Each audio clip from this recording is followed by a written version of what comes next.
From the Fox 26 studios, this is Houston's Morning Show.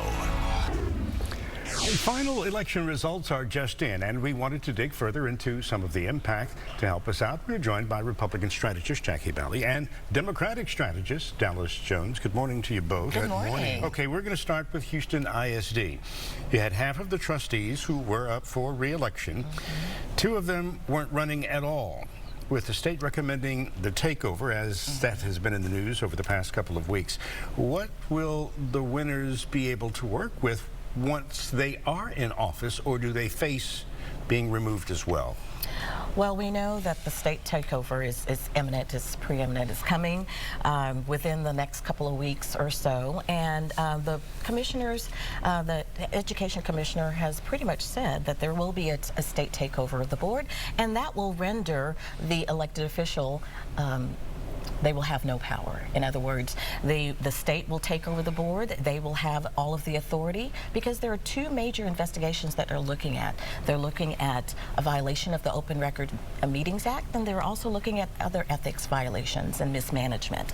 And so because of that, until the state commissioner decides that they are trustworthy, then only then will he allow them to have their power returned to them. But as of now, their power has been taken away. So I'm actually going to disagree with you. Not that this is a contentious debating point. There's some nuance in what you said that I take some issue with. One, the TEA commissioner has not come out and said that he is going to take the state over. The final investigation has come out, and that investigation is still pending on what Morath, which only he knows, that he's going to do. The recommendation has been to take over, but he has not publicly come out and said he's going to take over. The other nuance I would disagree with is, you're right, except there's more than two. There's more than two violations. There's what you stated, plus probably about three more in there.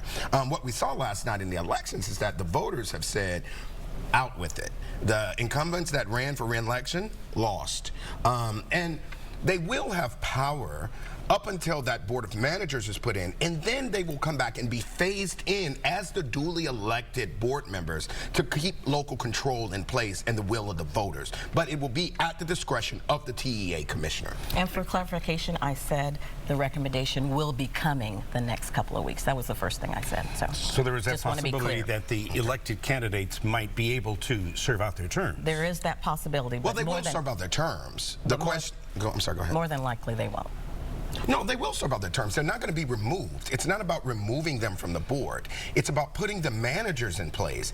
And then, once those managers are removed, they will phase in those board members at the discretion of the commissioner. That's important to note. They're not going to be they're not going to be taken away because the people elected them. Yes, but they won't have any power because it will be a state takeover. Correct. The board of managers will have the power. Correct. Something to watch as we move forward. Okay, now, voters all across the state, including in our area, supported money for flood control. From Fort Bend County to the state rainy day fund, it looks like more funding is going to be put towards the prevention of flooding.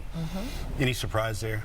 No, not at all. I mean, with Imelda coming just after Hurricane Harvey, what we saw in Proposition 8 and Proposition A and 8, overwhelmingly the residents voted for these dollars. Specifically in Proposition 8, you saw there's going to be a set aside from the state of around $800 million for flood mitigation issues, for flood prevention issues and measures, and it's going to be state run because there are some questions going on right now currently with the current mayor and the mismanagement of Harvey funds. So the state wanted to set aside to make sure that it would be state managed. I'm not surprised at all that overwhelmingly the majority of voters wanted to make sure that these dollars were in place, because we are in the Gulf Coast and storms are coming our way. Shortly, it's not a surprise. We need it.